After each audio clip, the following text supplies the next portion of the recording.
हरियाणा के फरीदाबाद में भाजपा के राष्ट्रीय महासचिव तरुण ने कहा है कि हरियाणा में कांग्रेस एक एक्सपायरी इंजेक्शन है। अब ये इंजेक्शन कभी भी लगाया जाए तो काम करने वाला नहीं। साथ ही उन्होंने कांग्रेस को देश में डूबता जहाज भी बताया। दरअसल बीजेपी के राष्ट्रीय महासचिव तरुण चुग आज फरीदाबाद पहुंचे और यहां पर उन्होंने फरीदाबाद के सेक्टर 79 स्थित निजी स्कूलों में वृक्षारोपण कार्यक्रम में हिस्सा भी लिया। इस मौके पर बल्लभगढ़ विधानसभा से बीजेपी टिकट की दावेदारी कर रहे भारत भूषण ने राष्ट्रीय महासचिव का गर्मजोशी के साथ जोरदार स्वागत भी किया। खैर, कार्यक्रम के बाद पत्रकारों से बातचीत के दौरान भारत भूषण ने क्या कुछ कहा, आइए आपको भी सुनवाते हैं।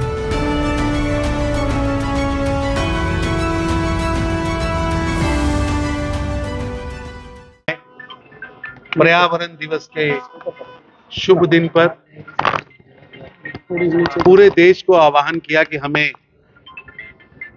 विश्व की रक्षा के लिए, मानव जाति के विकास के लिए हर नागरिक को एक पेड़ अपनी मां के नाम पर लगाना चाहिए। और ये पेड़ अगर आपके साथ मां है, मां के आशीर्वाद में है, तो मां को साथ लेकर, और अगर मां इस दुनिया से बाहर से आशीर्वाद दे रही है तो मां की तस्वीर लेकर एक पेड़ लगाना चाहिए। और ये मुहिम आज पूरे देश में चल रही है। देश के नागरिक, अलग अलग स्कूल, अलग अलग संस्थाएं, अलग अलग सामाजिक संगठन इसमें आगे आए हैं और ये प्रधानमंत्री नरेंद्र मोदी जी के विजन के साथ लोग जुड़े हैं। आज मुझे गर्व है कि आज विश्व के अंदर पर्यावरण का नेता भारत है।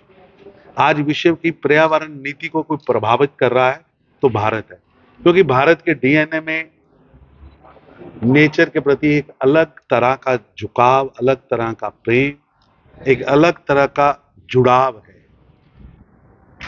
हम लाखों सालों से नेचर की पूजा करने वाले लोग हैं। जल, जीव जंतु, पेड़ पौधे, ये हमारे रक्षक हैं। ये हमें वेदों और पुराणों में सिखाया गया है। हमारी संस्कृति का बहुत बड़ा हिस्सा है जिसमें इन्हें मित्र कहा गया है, इन्हें देवता कहा गया है।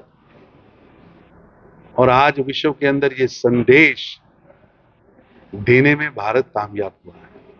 और मैं आज बधाई भी देता हूं 140 करोड़ भारतीयों को कि हमारे नेता, भारत के नेता, देश के प्रधानमंत्री आज वो ट्विटर पर यानी एक्स पर 100 मिलियन फॉलोअर्स के श्रेणी में पहुंचे हैं। ये भारत की विजय यात्रा है कि आज विश्व में सबसे ज्यादा फॉलोअर वाला नेता भी भारत का है। लेकिन लोकसभा में 50-50 है, भारत का है। और प्रधानमंत्री एक वैश्विक नेता हैं, विश्व की नीतियों को प्रभावित करते हैं। आज विश्व के अंदर भारत की चमक दमक उनके 2014 के कार्यकाल से बड़ी है। और निश्चित रूप से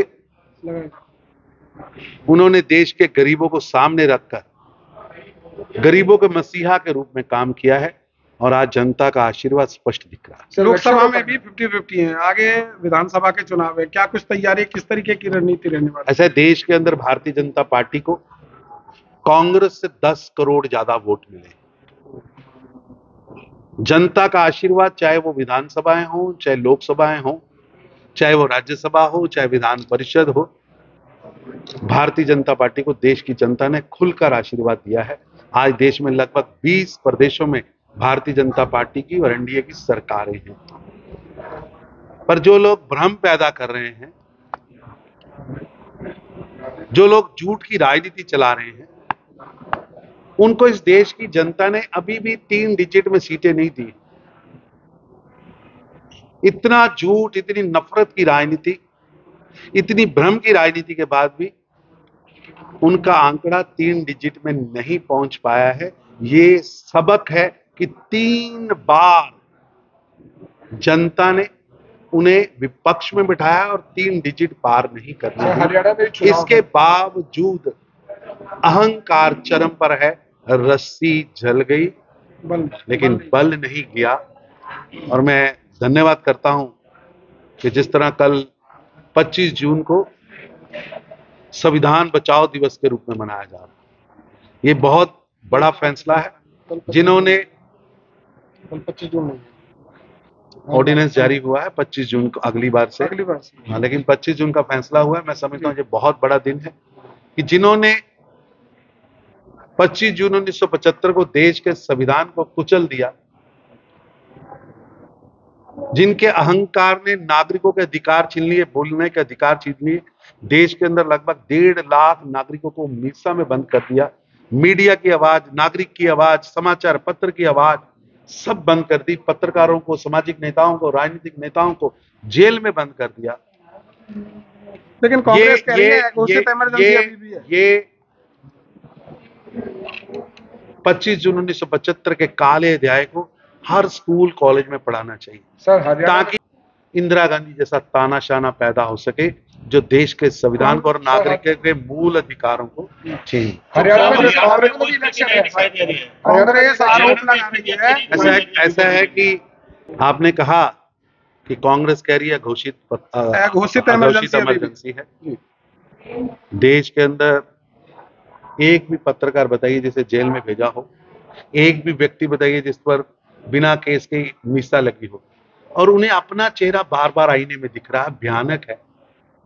1,60,000 लोगों को मीसा में भेजा, अखबार बंद, टीवी बंद, यहां तक कि किशोर कुमार कौन सा गाना गाएंगे, किसकी पिक्चर दिखाई जाएगी, देश के अंदर कौन सांस लेगा कौन नहीं लेगा, वो तय करके नागरिकों के अधिकारों को कुचलने वाले आज प्रशासन। हरियाणा में कांग्रेस हरियाणा में कांग्रेस जवाब मांग रही है। 15 सवाल उन्होंने उठाए हैं, चाहे भ्रष्टाचार हो, चाहे नौकरी का मुद्दा हो, तमाम। ऐसा है कि लगातार कांग्रेस के नेता ही कांग्रेस पर प्रश्न खड़े करने शुरू किए और कुछ प्रश्न खड़े करके कांग्रेस छोड़ रहे। कांग्रेस एक डूबता हुआ जहाज है और हरियाणा कांग्रेस एक एक्सपायर्ड इंजेक्शन है, एक्सपायर्ड इंजेक्शन। अब ये कहीं भी लगाया जाए ये चलने वाला नहीं है। जिन मापदंडों पर वो राजनीति करना चाहते हैं, जनता जातिवादी के नाम पर अब उनको छोड़ चुकी है। उनको छोड़ के आए नेता लगातार अंदर की कहानियां जो बता रहे हैं आपके सामने, मीडिया के सामने, किरण चौधरी जी ने जो कहा, लगातार ये जो नेता आज कांग्रेस छोड़ रहे हैं वो अंदर की कहानी बता रहे हैं। अंदर इतनी घुटन है। आप विजय की बात कर रहे हैं, मैं आपको विश्वास दिलाना चाहता हूं, मैं हरियाणा की जनता को जानता हूं। मैं लगातार यहां पर कई सालों से पार्टी का काम करने आता रहा हूं। कांग्रेस पिछले गणित से भी कम सीटें लेकर